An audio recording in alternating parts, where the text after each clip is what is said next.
we don't need roads. If this movie has taught me anything, it's that Halle Berry can survive any disaster thrown at her. So in any sense of the word, what's the biggest disaster that you've had to survive on a movie set? Like a scene not coming together, a role you couldn't quite nail, or maybe a line you couldn't figure out the reading for? Like, what's the professional disaster that you found a way to survive? Biggest professional disaster. A fingernail coming off. Well, I've done some movies that I thought would be hits and box office disasters for sure. Well, actually, not a fingernail coming off, but like a broken finger.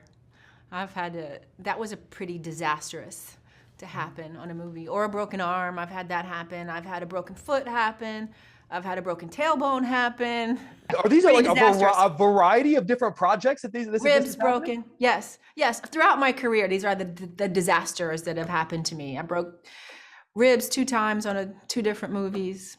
Are they the movies that I would assume that would hurt you, or like, did you get hurt on Monsters Ball? Like, what I'm curious as to like what movies did this to you? Yeah, not on Monsters Ball.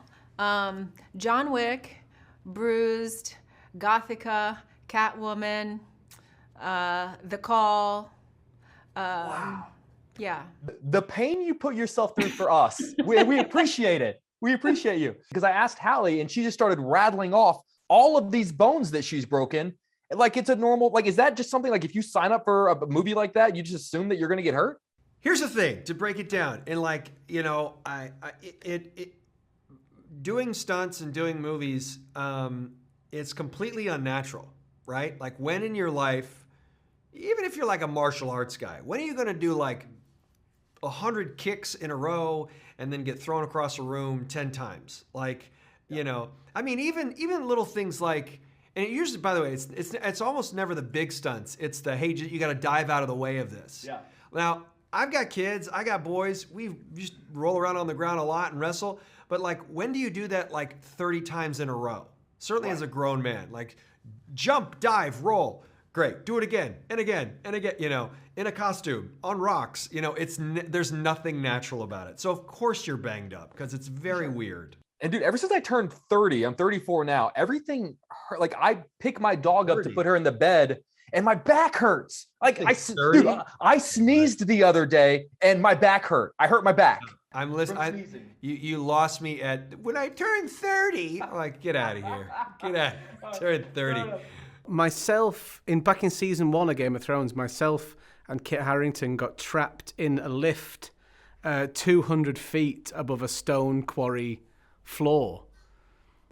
Yeah, what? Jagged stones, all sorts of hazards along the way that would have meant it was curtains for me and him. All we had to do was come down, get out of the lift, walk into the courtyard. Seems very simple. 200 feet in the air, bang, lift got stuck. We were stuck up there for hours and hours. Was there ever a moment where you thought like, well, this is how it ends? I thought this is probably how it ends, and you know, the worst thing about that was back in season 1, so we would have been swiftly recast. We probably wouldn't have even been reported in the papers. We'd have just been forgotten then. And we would have just heard about this accident on some show no one's heard of yet. Yeah, exactly. Yeah. So, my God. Just for ego reasons, if nothing else. I'm so glad you're here. It honestly really does seem like every day we're hearing about another celebrity going to space. So hypothetically, tomorrow, your phone rings, a billionaire is on the other line. He says, Patrick, I'll send you up if you want to go up, man. Would you do it? Are you the kind of person that's interested in going up? No, but not interested. I've got 2 little kids. I am so not interested in doing anything that potentially could remove me from their lives right now. So no, those things aren't really thoughts on my mind right now. I mean, in theory, do I want to do it? Yeah, and I have to look at like if someone like say like 80 years ago when people were you know, or in the 50s when commercial planes were starting to fly. I'm sure there are people who are like, I'm not going up in a metal tube. That seems crazy. And now we do it all the time. So I'd like for it to get to a point where it's normalized. Right now, would I do it? I got to say, usually, as much as I'd like to do it, my family would probably say, go for it. I probably wouldn't, and it's only because I feel like usually things that are that selfish, really, not to be rude to anybody that's done it, good for you, that's awesome, but it's like, I don't know. I would just things that would put my life in danger. That even if something could go wrong, I feel like at the end of the day I'd go, why did I do this? Just for me? Like, I got kids, man. So now everybody that's gone is like, that guy's a jerk. In a similar way to Casey Houseman, when he gets the chance to go into space, he brings up his irritable bowel syndrome and he brings up his anxiety. I try and think, just because of my own cowardice, I try to think of all the reasons why I didn't have to. I probably wouldn't end up going.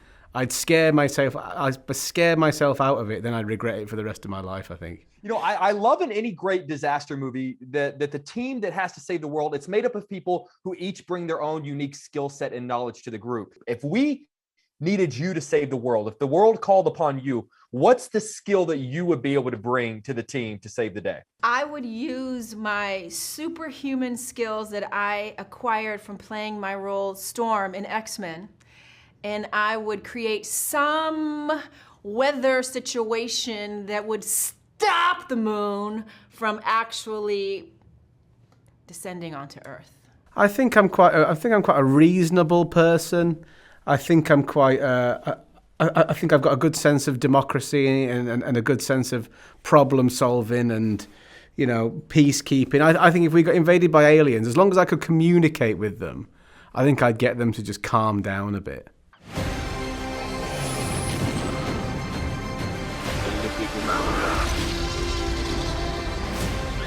Where we're going, we don't need roads.